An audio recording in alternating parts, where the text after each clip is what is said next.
КСДПны талашу күч алды. Юстиция министрлиги партиянын жетекчиси катары Сагынбек Абдрахмановду каттап, экс-президент Алмазбек Атамбаев болсо башкы прокурорго кайрылды. Дачасы конушунда 39 адамдын өмүрүн алган авиакырсыкка күнөөлүүлөр жакында аныкталабы. Башкы прокуратура бул боюнча иште жаңы жагдайлар пайда болгонун билдирди. Кыргызстанда кайсы мамлекеттик орган коррупциялашкан? Бул боюнча эки мамлекеттик орган менен эл аралык уюмдун маалыматтары эки ача чыгууда. Афганистандын Памир аймагынан арынга көчүп келген кыргыздар өкмөттөн турак жай маселесин чечип берүүсүн суранышууда. Антпесе кайра артка кайтууга мажбур болушат.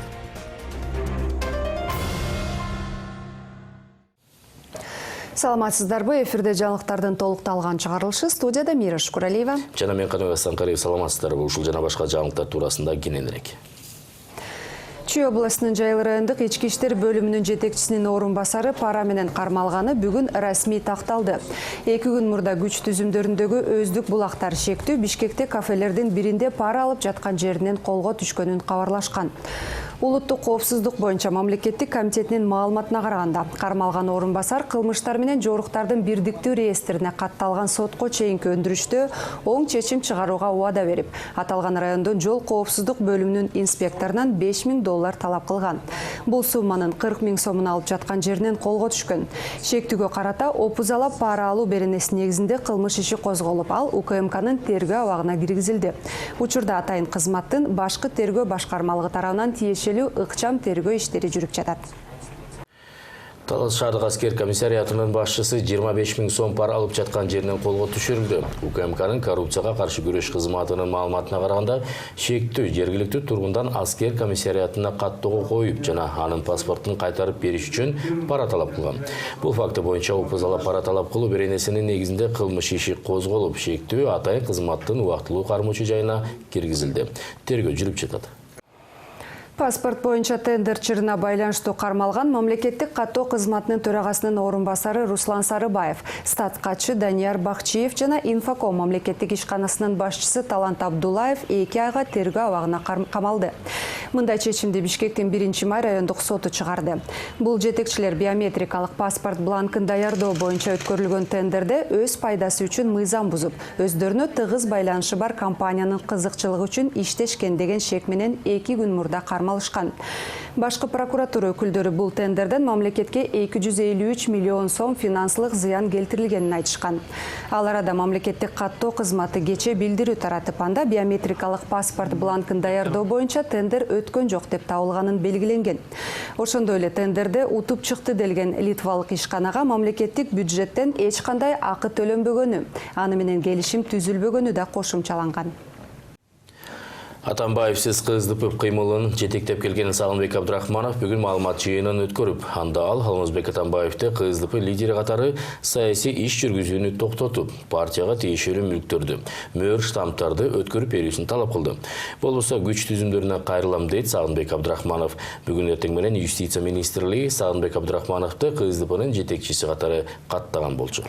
Кыргызстан социал-демократиялык партиясынын башында экс-президент Алмазбек Атамбаев турган бөлүгү да бүгүн маалымат жыйынын өткөрүп, анда башкы прокуратурага арыз жазганын билдиришти. Алар Юстиция министрлигинин жетекчилери мыйзамдарды одоно бузганын айтышып, аларга карата чара көрүүнү талап кылышууда. Ал арада коомчулукта ошондо КСДП кимдики деген суроо кызуу талкууланып жатат. Теманы Эрмек Аттокуров улантат. Биз баардык жөнөкөй карапайым партияга салымыбызды кошкон, эмгегибизди кошкон адамдарбыз. Сагынбек Абдрахманов өзүн мындан ары Кыргызстан социал-демократиялык партиясынын төрагасы деп эсептейт. Мындай укукту ага 3 апрелде өткөн курултайдын делегаттары берип, бүгүн ал чечимди Юстиция министрлиги бекемдеди. Бул мекеме реестрдеги КСДП төрагасы деген жердеги Алмазбек Атамбаев деген сөздү Сагынбек Абдрахмановго алмаштырып, саясий уюмдун дарегин Шабдан Баатыр көчөсү 4Б дегенден Эркиндик 45ке өзгөртүп жазды. Печать боюнча жана мөөр штамптар боюнча, партиянын уставы боюнча биз официал түрдө Алмазбек Шаршентке кайрылгандан кийин, жооп болбогондуктан кийин биз ошол мөөрдү жана уставды гезит аркылуу беребиз, недействителен депчи кайра жаңы печать жана жаңы мөр жасатабыз, жаңы устав бизге даяр. Сагынбек Абдрахманов муну менен эле токтоп калбайт. Ал Улуттук банкка социал-демократиялык партиясынын эсебин тоңдурууну өтүнүп кайрылды. Антпесе Алмазбек Атамбаевдин тарабы партиянын каражатын пайдалана берет дейт. Өзүн жаңы төрага деп жарыялаган Абдрахманов. Ошондой эле ал интернет провайдерлерден саясий уюмдун сайтын иштетүү укугун берүүнү талап кылышууда. Сагынбек Абдрахмановдун мындай билдирүүлөрү экс-президент тарапты катуу ачуулантты. Бүгүн алардагы маалымат жыйын өткөрүп, Сагынбек Абдрахманов мурда эле партиянын катарынан чыгарылгандыгын айтышты. Алар саясий уюмдун дарегин өзгөртүп, төрагасын алмаштырууну рейдерлик басып алуу деп баалашты. Жок, бул жерде деген эми алып барганда ошол печать болуш керек, фирменный бланк болуш керек, жана башка болуш керек. Жөн актай кагазды алып барса эле булар перерегистрация кылып атпайбы. Ушундай эле, например, Кубанычбек апас эртең бир актай баракка протокол жазып алып, съезд өткөнүм атамекенди төрагасы болуп шайланса, эмне атамекенди берип койшот. Бүгүн эле экс-президент Алмазбек Атамбаев дагы партиянын төрагасы катары башкы прокурорго кайрылды. Анда юстиция министри, анын орун басарлары мыйзамдарды одоно бузгандыгы айтылат. Мындан улам бир нече беренде менен кылмыш ишин козгоп, министрди жоопкерчиликке тартууну талап кылды. Өздөрүн чыныгы социал-демократтар деп эсептеген тараптын өкүлдөрүнүн айтымында, Абдрахманов мыйзамсыз иштерди жасап жаткандыгы тууралуу юстиция министрлигине 3 жолу эскертүү жөнөтүлгөнгө карабай, көз жазымда калган. Прокуратурадан биз азыр күтөбүз.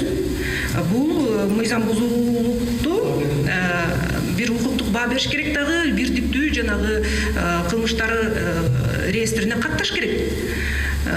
Биз азыр ушу кол тойгон эле юстиция министрлиги ушундай одоно мыйзам бузуп жатканга көз жумуп отуруп калбайбыз. Биз азыр мыйзам биз тарапта, биз укуктук тарапта азыр ишти алып барабыз. Эгерде такыр эле бизди чыгарып салса, анда биздин иш аракеттерибиз башкача болот. Эки тараптын партияга ээлик кылууга бардык аракетин көрмөй болушту. Бирок алар ортодогу талашты сот аркылуу чечүүгө кызыктар эмес. Анткени соттук териштирүү созулуп кетсе, 2020-жылдагы парламенттик шайлоого катышуу мүмкүнчүлүгүнөн ажыраарын жакшы түшүнүп турушат. Эрмегат Токуров, Асхат Ибраимов, НТС.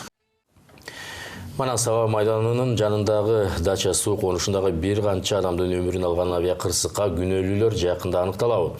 Башкы прокуратура бул боюнча токтотулган кылмыш ишин кайра жандандырып, Ички иштер министрлиги болсо тергөө иштерин баштады. Анда жаңы жагдайлар пайда болгону белгиленүүдө. Убагында бул кырсык боюнча ачылган кылмыш иши 5 ай тергелип, бирок айыпкер тарапта болбагандыктан иш убактылуу токтотулган. Ал ортодо мурдагы башкы прокурор Индира Жолдубаева билдирди делген маалыматтар тарап. Алар коомчулукту дүрбөлөңгө салды. Кененирээк кийинки сюжетте. Кечээ күнү башкы прокурор Өткүрбек Жамшитов жогорку кеңеште отчет берип жатып, дача суудагы авиакырсык боюнча кылмыш иши кайра жандандырылып, ага тиешелүү материалдар топтолуп, сотко чейинки тергөө иштери башталганын билдирди. Ал тургай ошол убакта жалпыга маалымдоо каражаттарына жарыяланган маалыматтардын баары чогултулуп, ишке тиркелгени да белгиленди. Бул айтылгандардан көп өтпөй эле Телегра деген сайттын шилтеме дареги менен мурдагы башкы прокурор Индира Жолдубаеванын дача суудагы кырсыкка байланыштуу чогултулган далилдердин баарын Атамбаев жок кылдырган деп айтканы жазылган маалымат чыгып, ал бир топ социалдык сайттарга желдей тарады. Анын чын төгүнү тастыктала электи. Коомчулук кызуу талкуулап, Ал Тургай аттуу баштуу эле саясатчылар бул маалыматты өздөрүнүн интернет баракчаларында бөлүшүшүп, жогорку кеңештин жалпы отурумунда да көтөрүлдү. Мурунку генералдык прокурор Жолдубаева билдирүү жазады.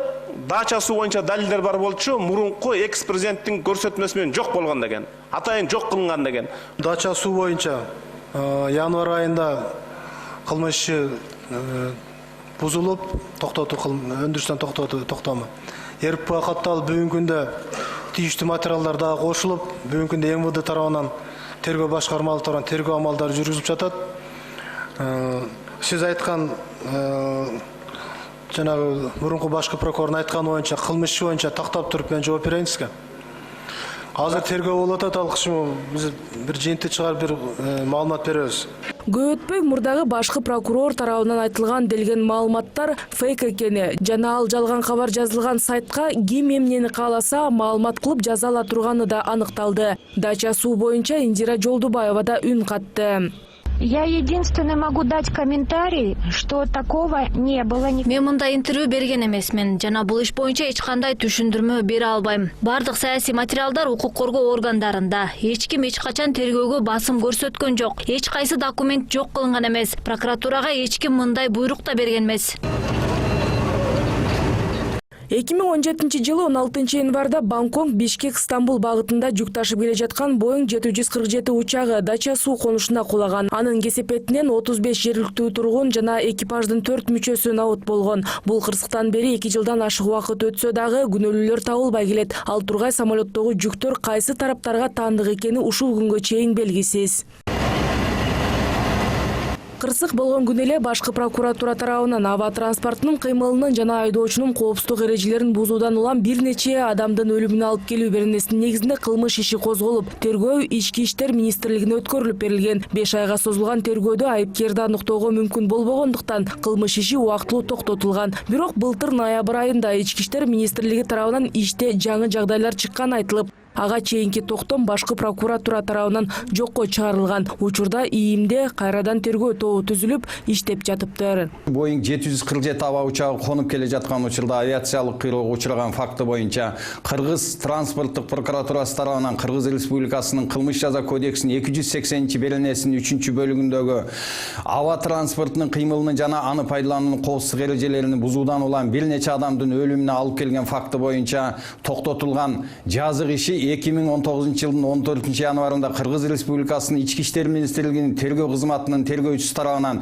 Кыргыз Республикасынын жаза процессуалдык кодексинин 240-беренесинин талаптарына ылайык жандандырылып, ошол эле күнү кылмыштардын жана жоруктардын бирдиктүү реестрине каттоого алынып, бүгүнкү күндө тергөөсү жүргүзүлүүдө. Кылмыш ишиндеги жаңы жагдайлар эмнеге байланыштуу экени белгисиз. Алар тергөөнүн купуялуулугу үчүн азырынча ачыкталбайт экен.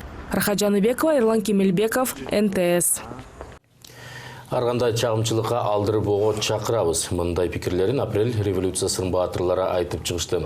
Бүгүн Айкүл Алатоо жана апрель баатырлары коомдук бирикмелеринин өкүлдөрү маалымат жыйын өткөрүп, элге кайрылуу жолдошту. Алар учурда өз кызыкчылыктарын көздөгөн үчүнчү күчтөр ар кандай провокацияларды уюштуруп жибериши мүмкүн экенин билдиришти. Ошондой эле апрель революциясынын катышуучулары учурда коомду бөлүп жарууну көздөгөн кайсы бир саясий күчтөрдүн аракетинен сак болуу керек дешет. Bir-iki jumanın içindeki siyasi kırdal. Kırgızstan'a hazır ülkemizin takdiri için bunday jeke bir kızıkçılıklarda biz artka tışlasak жақсы болот.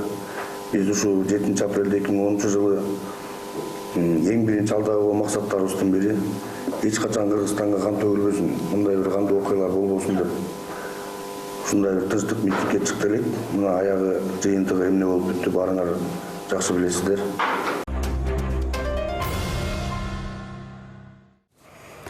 Кыргызстанда кайсы мамлекеттик орган эң көп коррупциялашкан? Бул боюнча башкы прокуратура, Улуттук статистикалык комитети жана Transparency International эл аралык уюмунун маалыматтары эки ача чыгууда.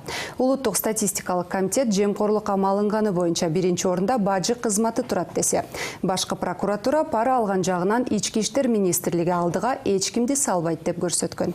Ал эми Transparency International эл аралык уюму жүргүзгөн сурамжылоонун натыйжасында пара талап кылган мамлекеттик органдардын тизмесине укук коргоо органдары, суд системасы менен билим берүү жана илим министрлиги кирген. Бирок акыркы 2 жылдын ичинде ири суммадагы пара алган жагынан транспорт жана жолдор министрлиги алдыда. Теманы Нурзада Сыдыкбекова улантат. Улуттук статистикалык комитети былтыркы жылдагы маалыматтар боюнча калктын ишеним индексинин жыйынтыгын жарыялады. Анда эң коррупциялашкан мамлекеттик органдар аталды. Сурамжылоого 3500 жаран катышып, аларга 38 мамлекеттик органдын тизмеси сунушталып, биринчи 5 сапка бажы кызматы, жазаларды аткаруу кызматы, саламаттыкты сактоо министрлиги, Ички иштер министрлиги менен транспорт жана жолдор министрлиги кирди. Бул мамлекеттик органдар 1% колдоо алмак түгүл жарандардын катуу нааразычылыгын жараткан. Алсак бажы кызматы -13 балл, жазаларды аткаруу кызматы -9, саламаттыкты сактоо министрлиги менен Ички иштер министрлиги -8 балл жана транспорт министрлиги -0,5 баллга ээ болушкан. Бирок өтө коррупциялашкан мамлекеттик органдар боюнча Улуттук статистикалык комитети менен башкы прокуратуранын маалыматы эки башка чыгууда. Алсак башкы прокурор Өткүрбек Жамшитов Ички иштер министрлиги жемкорлук боюнча биринчи орунда турарын билдирген. Андан кийинки кезекте транспорт жана жолдор министрлиги, экологиялык жана техникалык коопсуздук боюнча мамлекеттик инспекциясы, саламаттыкты сактоо министрлиги, ал эми 5-чи орунду билим берүү жана илим министрлиги ээлеген. Билим берүү министрлиги, саламаттык сактоо министрлиги, Ички иштер министрлиги жанагы эле жанагы 10 000 сом айлык алып иштеген, милиция, врачтар, мугалимдер иштеген. мекеме коррупциялашкан органдардын катарында турат. Эмне үчүн сиздин отчетто коррупциялашкан мамлекеттик органдардын катарында бажы кызматы, финполиция жок? Бул бизге түшкөн арыздаттануулардын негизинде, пландык текшерүүлөрдүн негизинде мыйзам бузуучулуктар аныкталган, ошонун негизинде талдалган талдоонун жыйынтыгы менен бул көрсөткүчтөр. Өзүбүзчө бул талдаган кайсы органдан көп арыз түшүп атат, кайсы мыйзам бузуучулук кайсы органда көп. Ошонун эсебинен чыгарып атабыз. Көчөдөгү элдин пикири бир аз башкачараак да. Бажы, каржы полициясы, коррупциялашкан орган катары баарыбызга белгилүү. Анан келип эле жанагы биздин байкуш мугалимдер, врачтар иштеген, милиция иштеген аз айлыкка бажы кызматынын, финполициясынын башчысынын байлыгы менен баалардын байлыгына 1000 мугалимдин байлыгын теңесеңиз дагы жетпейт да. Азырынча өткөн жылга карата Ички иштер министрлигинин канча кызматкери жемкорлукка байланыштуу иштен алынганы белгисиз. Жалпы маалыматтар боюнча былтыр милиция кызматкерлери тарабынан 7300 мыйзам бузуу катталып, 155 тартип сакчы жумушунан четтетилген. Ал эми 263 милиционер укук коргоо органдарынан биротоло кетирилген. Ошол эле кармоолор боюнча карасак, ичкиликтөө кызматы, УКМК кызматы менен чогуу бүгүнкү күнгө мына январь айынан баштап 5 кызматкер кармалды. Булар жалпы жарандар өзлөрү арыз жазып, биринчиден, экинчиден кызматкерлер да арыз жазган. Ошол эле иштеген жерлер кызматкерлер пара талап кылган окуялар болду. Ошол кадр маселесине биз 3 чоң талап койгонбуз. Бул биринчиден конкурс тандоо болуш керек, ачык айкын конкурс тандоо болуш керек. Экинчиден жумушка өзүнүн жакшы сапаты билген адистер келиш керек. Үчүнчүдөн булардын жалпы опыт болуш керек да, мындай айткандай. Ал эми Transparency International эл аралык уюму тарабынан жүргүзүлгөн дүйнөдөгү жемкорлуктун барометри деп аталган изилдөөдө сурамжылоого катышкан кыргызстандыктар кайсы мамлекеттик органдын кызматкерлерине пара берүүгө аргас болгонун айтып беришкен. Согласно барометру мировой коррупции, больше всего коррупция. Дүйнөдөгү жемкорлуктун барометри деп аталган изилдөөнүн жыйынтыгы менен укук коргоо органдары пара алгандыгы боюнча биринчи орунду ээлеген. Тизме боюнча экинчи кезекте сот системасы турат. Пара алгандыгы боюнча билим берүү жана илим министрлиги 3-чү орунга чыкты. Мурдагы жылы тескерисинче жемкорлук боюнча сот системасы алдыда болчу. Андан кийинки орунда укук коргоо органдары, анан билим берүү тармагында иштеген кызматкерлер турат. Жакында эле биз ишкерлер менен сүйлөшкөнүбүздө алар сот системасы дагы деле аябай коррупциялашканын айтышууда. Коомчулукта жемкорлукка малынган мамлекеттик органдардын катарына бажы кызматы, сот органдары, Ички иштер министрлиги, саламаттыкты сактоо, билим берүү жана илим, транспорт министрликтери кирет деп айтылып жүрөт. Эксперимент катары 10 адамдан сурамжылоо жүргүзгөнүбүздө көпчүлүгү сот органдары, салык жана бажы кызматы коррупциялашкан деп эсептешет экен. Таможня, налоговая, все госорганы. Коррупциялашкан мамлекеттик кызматтар кайсылар сиздин? Соттор иштейт. Коррупция болду. Ну, все говорят, таможня. ГРС. Потом Генпрокуратура дейт. Соттор. Таможня. Министерство здравоохранения. И все вузы. Самые коррупционные органы какие? Знаете, пальцев, наверное, не хватит. Акыркы 2 жылда жемкорлукка шектелген аткаминерлер бажы кызматынан көп кармалды. Алсак мамлекеттик бажы кызматын 2013-2016 жылы жетектеген Адамкул Жунусов туруктуу коррупциялык схема түзгөн деп шектелүүдө. Мунун кесепетинен мамлекетке келтирилген зыян 167 миллион сомдон ашыкка баланган. Ушул эле кылмыш иштин негизинде мамлекеттик бажы кызматынын төрагасынын мурдагы орун басары Замирбек Ниязалиев, Борбордук бажынын мурдагы башчысы Нурбек Айбашев камалган. Да ошол Нурбек Айбашевдин үйүн тинтүүгө алган учурда баасы $50.000 чапчыган 25 алтын кол саат табылган эле. Ал эми пара алуу боюнча былтыр транспорт министрлиги алдыга чыккан. Министрдин орун басары $500 миллион талап кылып, 50 миңин алып жатканда колго түшкөн. Нурзада Сыдыкбекова, Урмат Мамбеталиев, НТС. Украинада террордук чабуул уюштурууга шектелип кармалган 7 кишинин 2-өнүн кыргыз паспорттары чыкты. Бул тууралуу Украинанын коопсуздук кызматынын башчысы Василий Грицак билдирди. Анын айтымында кармалгандар Орусиянын жарандары, бирок Украинанын аймагындагы террордук аракеттерин жашыруу үчүн алар башка эгемен өлкөнүн атынан жасалма паспорттарды колдонуп жүрүшкөн. Тактап айтканда шектүүлөрдүн жанынан табылган документтер жасалма болгон. Эске салсак, 2017 жылы Киев шаарында унаа жарылып, алып, андан өлкөнүн атайын кызматынын жетекчиси наут болгон. Быйыл 4 апрелде да Украинанын атайын кызматынын өкүлүнө кол салуу болуп, жабырлануучу аман калган. Украинанын коопсуздук кызматынын башчысы Василий Грицактын билдирүүсүнө караганда 2 кылмышты тең кармалган топ жасаган. Ош областық төрөт үйүндө 3 эм жарык дүйнөгө келет деп, бирок эгиз төрүлгөн окуяны Ош областық прокуратурасы иликтеп баштады. Ошондой эле Саламаттыкты сактоо министрлиги атайын комиссия түзүп, кызматтык иликтөө жүргүзүүдө. Эгиз кыздуу болгон ата-эне буга чейин УЗИ аппараты 5 жолу курсакта 3 эм болгонун көрсөткөн деп билдиришүүдө. Ал эми Ош областык төрөт үйүнүн жетекчилиги болсо УЗИ аппараттары жаңылышканын айтышууда. Алар бул жабдык курсакта канча бала бар экенин жана жынысын адашып көрсөткөн учурлар көп болорун билдиришүүдө. Тараптардын пикирин Гүлжан Алтымышбаева угуп келген. 3 комплект бар жолун алганбыз. Бирөөбүз ачылбай калды. Экөөбүз ачылды, Кудайга шүгүр.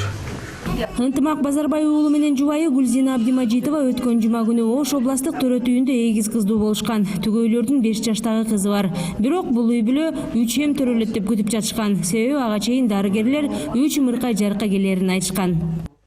Төрөлгө жакын мама өзү врач келип, не дежурный, главный врач бар экен чоң. Ошол келип, бирөө поперечный, экөө баш ылдый карап турат.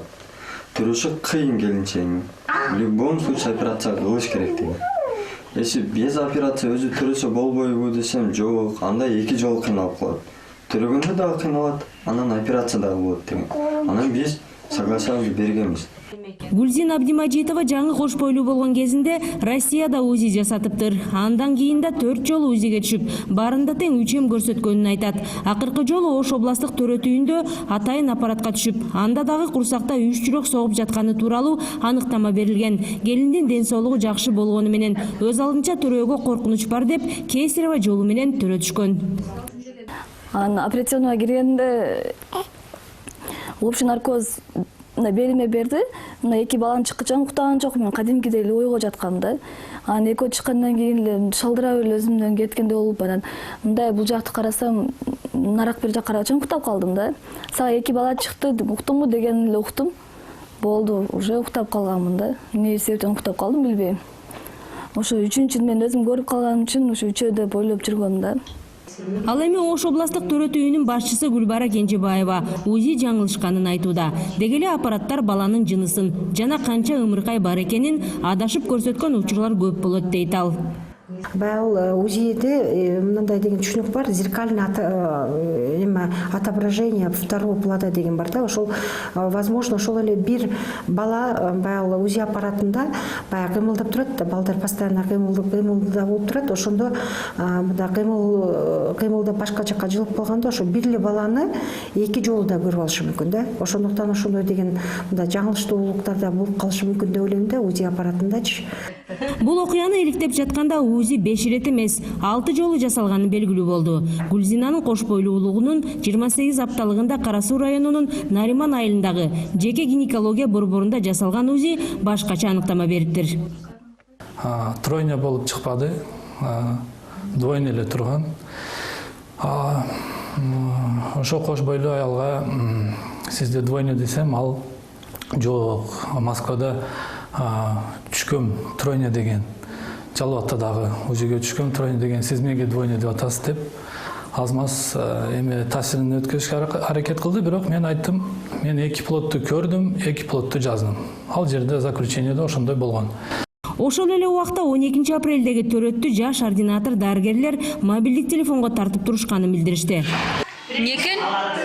Нету?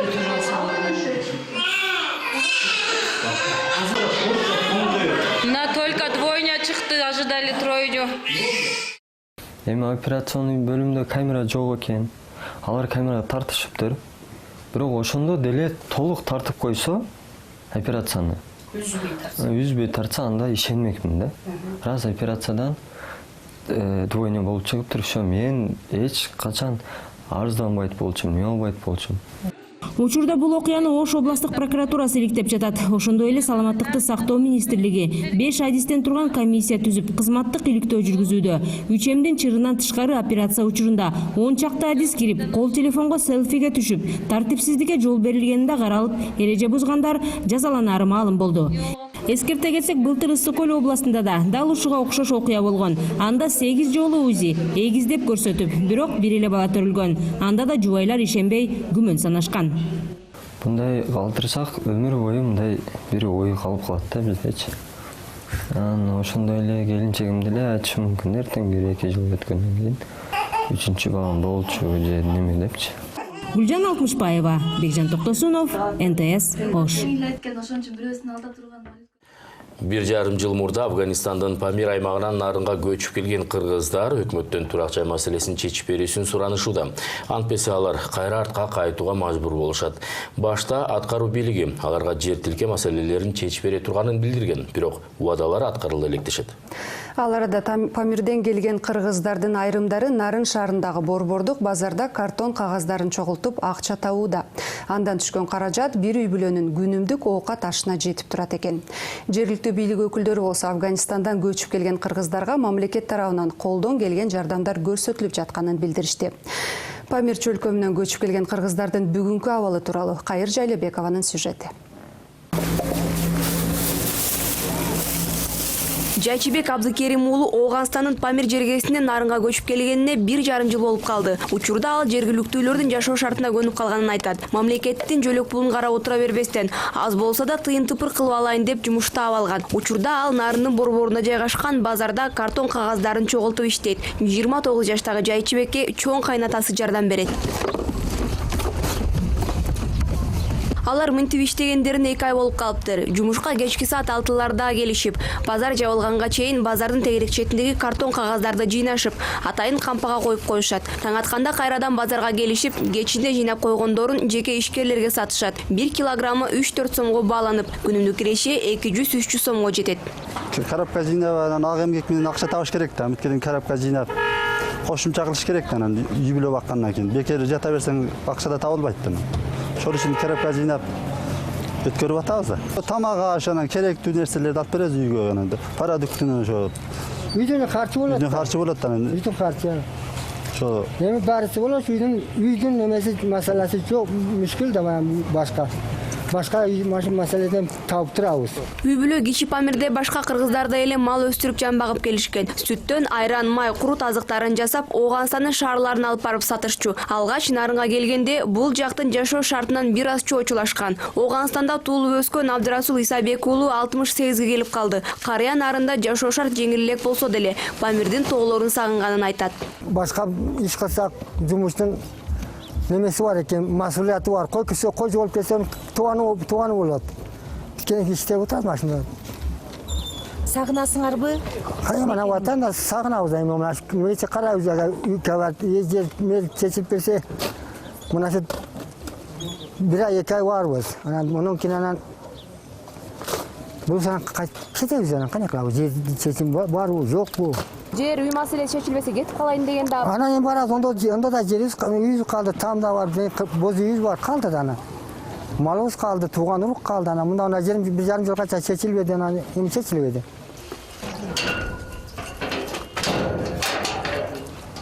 Үй бүлөдө учурда 9 адам жашайт. Мамлекет аларга каланын ортосунан 3 бөлмөлүү тамды ижарага алып берген. Анын акысын жергиликтүү бийлик төлөйт. Үйдүн ичиндеги оокат кечектерди да мамлекет толтуруп берген.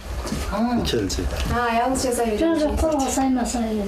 Анжир Гафар кызы Нарынга ата-энеси менен келген. Мектепке былтыр жайдан тарта бара баштаган. 9 жаштагы секелек 4-класста билим алып жатат. Анжир чоңойгондо доктор болууну кыялданат. Мектептен эмне үйрөтүшөт силерге? Китеп окуганды үйрөтөт. Сен эң жакшы көргөн сабагың кайсы сабак?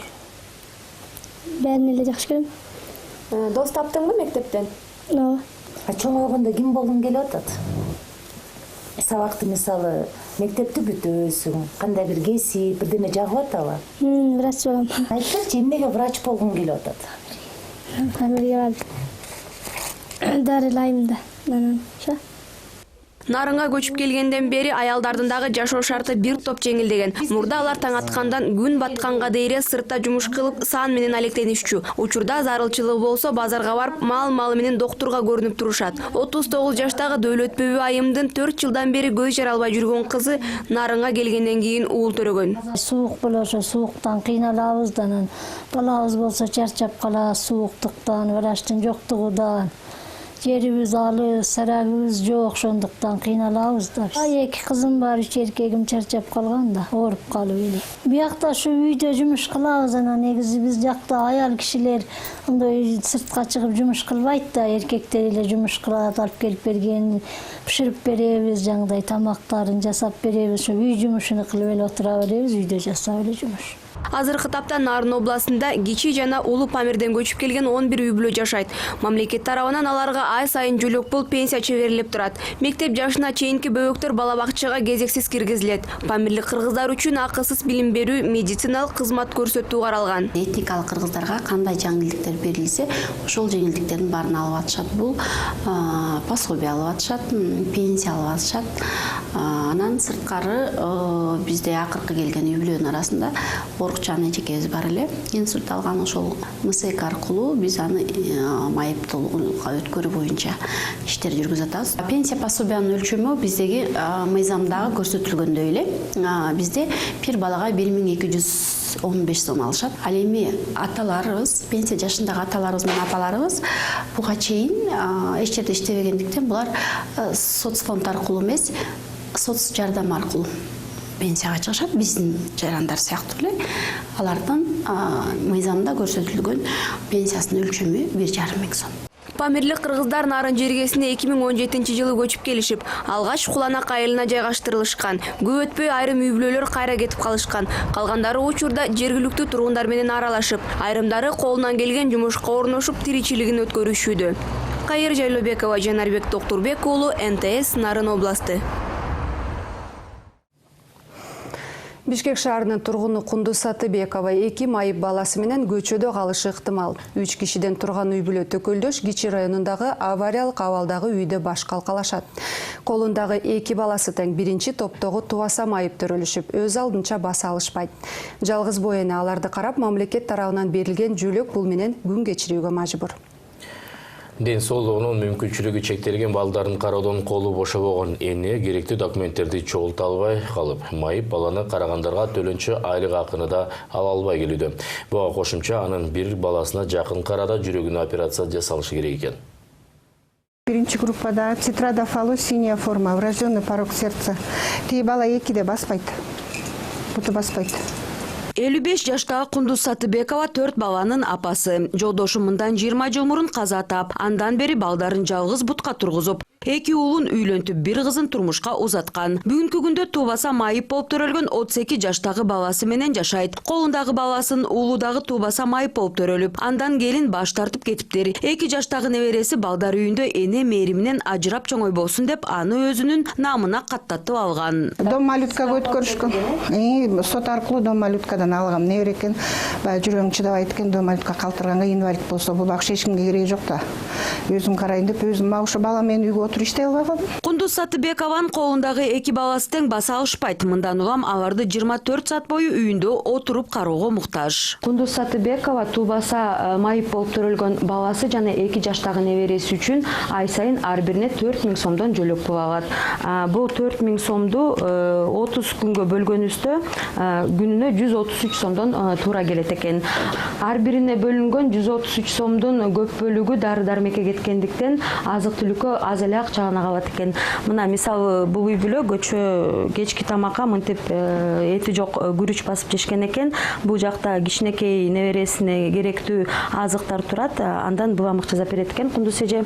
Ошондой эле акчаны үнөмдөш үчүн, нан сатып албаш үчүн мынтип мешке нан салып жешет экен.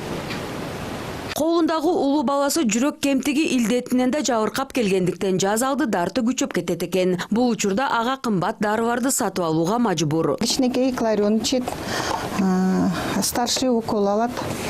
Мындан деп 3 саат сайын. 3 саатта бир обострение жашап атат. Чөптөрдөн берем по капельке. Суу менен вот ошентип чыгасыз, эмне кыласыз? Үй бүлө Бишкектин Төкөлдөш Кичи районундагы 2 бөлмөлүү абалы өтө начар үйдө күн кечирип келишет. Тар үйдүн дуалдары көк басып, ал четинен урай баштагандыктан жашаганга абдан кооптуу. Мына монун баары бүт түшүп алган, бүт түшүп атат мынакей. Мына түшүп атат мынакей. Көргөн болжам. Бүт аварийный состояние, мына бияқта келіп көр. Мынакей, мындай жарылған үйдікі. Кундуз Саттыбекова турак жай маселеси менен Бишкек шаардык Свердлов районунун администрациясына 2009-жылы арыз менен кайрылып, бирок жообун 9 жылдан кийин алыптыр. Анда Саттыбекова турак жай алууга 8-орунда турары белгиленип, бирок андан бери жооп жок. Бул аз келгенсип жакында тазалык муниципалдык ишканасынан таштандыларды чыгарууга 3 жыл бою акча төлөнбөгөнү боюнча үстөгү менен дүмүрчөк келген. Тазалык 3 жылдыкын алыптыр дагы, 3 жылдыкын учетко коюп туруп, ана мына момча процентке отургузуптур. 3 жылдыкын алдык дейт. Буга чейин төлөчү эмессиздер? Жок. Мен айттым, эмнеге ушул 3 жылда койдуңар учетко десем, силер бизге 3 жылдан бери турасыңар дейт. Биз аякта төрөлүп өскөнбүз. Мына балам 32-ге чыкты. Айттым, 32 жылдыкын 32-ге көбөйтсөңөр, канча процент инвалидтерден жардам болот силерге? Кундуз Саттыбекова мыйзам чегинде бардык коммуналдык эсептерди төлөөдөн баш тартпасын айтат. Болгону буга мүмкүнчүлүгү жок. Анан дагы майып балдарын карап жаткандыктан тиешелүү министрлик тарабынан айына 4900 сом маяна алып баштамак. Бирок керектүү документтерди чогулта албай калып, акчадан кур калган. Социалдык өнүгүү министрлиги бул маселеде жардам бере турганын билдиришти. Өзүбүз социалдык коргоо министрлиги болгондон кийин, тем более бул жеке Свердловский районунда жашап атканда, биз бүгүн начальник менен сүйлөшөлүп, сиз мага фамилиясын, атын, жөнүн айтып койсоңуз, жашап аткан жерин айтсаңыз, биз башкармалыктын жетекчиси менен сүйлөшүп, адистерди жөнөтүп элик, жардам берип, кичине чукап берсин, ушул документтерди толуктатып койсун. Тиешелүү министрликтин маалыматы боюнча Кыргызстанда 30 миңге жакын ден соолугунун мүмкүнчүлүгү чектелген бала жашайт. Анын ичинен 6 миңге жакыны туруктуу көзөмөлгө муктаж. Мерим Мамбетова, Диас Акимбаев, НТС. Сот жана прокуратура органдарына балабакчалардын имараттарын берүү качан токтотулат? Бул маселе бүгүн жогорку кеңеште көтөрүлдү. Анда Бишкек шаарынын чоң ортосундагы балабакчанын имаратында жайгашкан 1-май райондук соттун башка жакка көчүрүү талабы коюлду. Депутат Зиядин Жамалдиновдун айтымында ага бул маселе менен бир топ шаардыктар кайрылган.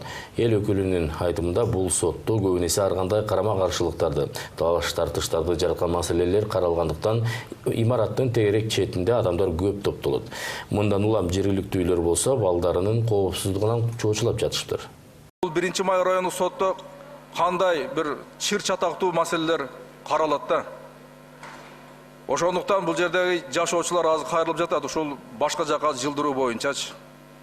Эми кече эле биз башкы прокуратуранын ушул жерде отчетун уктук эле. Ошондо прокуратура ошол бала бакчалардын имаратына кирип алса, бүгүнкү күндө соттор кирип алган болсо, биз балдарыбызды кайда беребиз анда бала бакчаларгачы? Азыр күндө бала бакча жетишпей жатса өзү, мындай бала бакчаларды токтотойлу. Сотторго бергенди, прокуратурага бергенди, андан көрө биз бала бакчалар көбөйтпөйлүбү? Ошондуктан мен талап кылып кетемин, бул маселени тез арада карап чечип беришиңиздерди өтүнөмүн. Мына ушундай маалыматтар жаңылыктардын толукталган чыгарылышын түздү. Ушул жана башка жаңылыктарды адаттагы эле НТС чекиткейчи сайтынан жана YouTube порталынан көрө аласыздар. Саламатта калыңыз. Көрүшкөнчө.